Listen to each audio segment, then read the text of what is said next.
So, good afternoon. This is Tito Mike of Vegetable Gardening and More.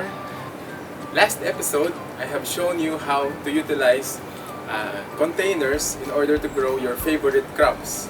Today, I'm going to show you how to grow sweet potatoes from vine cuttings or from sweet potato crops themselves.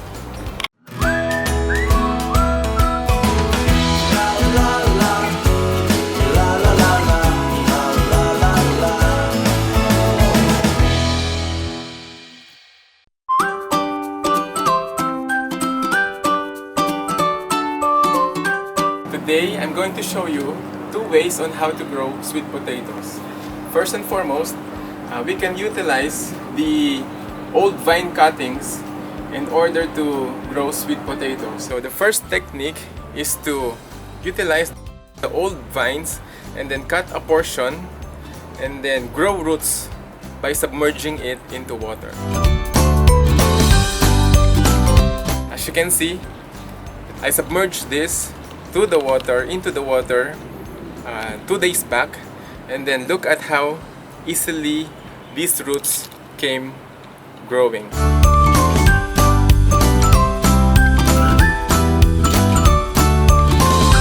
This method of propagating sweet potatoes from old vine cuttings is faster because, as you can see, after 3 to 4 days, the roots are already developed, and then these are now ready to be transplanted into the soil.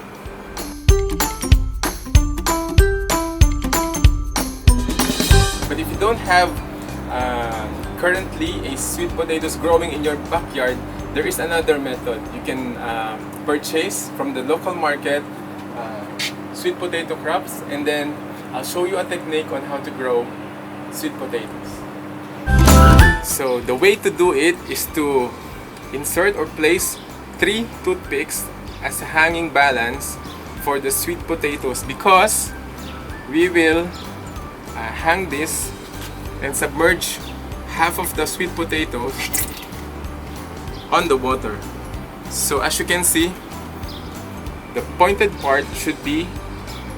end should be the one submerged into the water, and the blunt part should be the one on top. Remember to change the water every 3 to 4 days. On the other hand, this method is much slower than the vine cuttings method because it will take around 6 to 8 weeks before the sweet potato slips will develop from the blunt end of the sweet potato.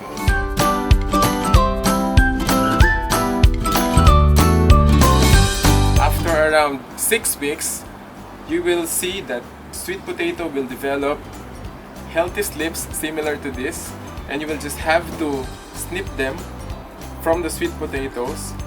And similar to the vine cuttings method, we need to submerge these slips into the water to develop healthy roots before transplanting into the soil. What I'm going to do today is to harvest the sweet potatoes that I have planted from last year's growing season. So come on!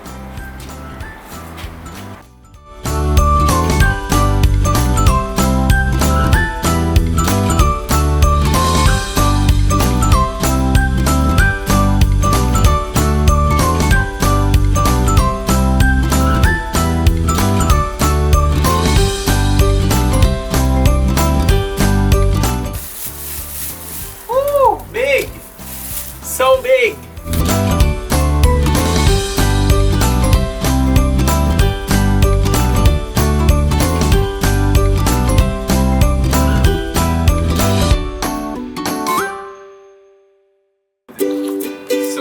These are the old vines that you can use for the next growing season.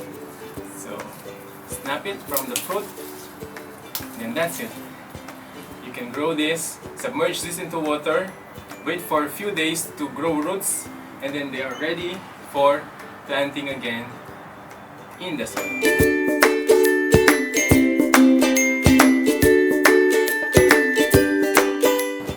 So, that's it.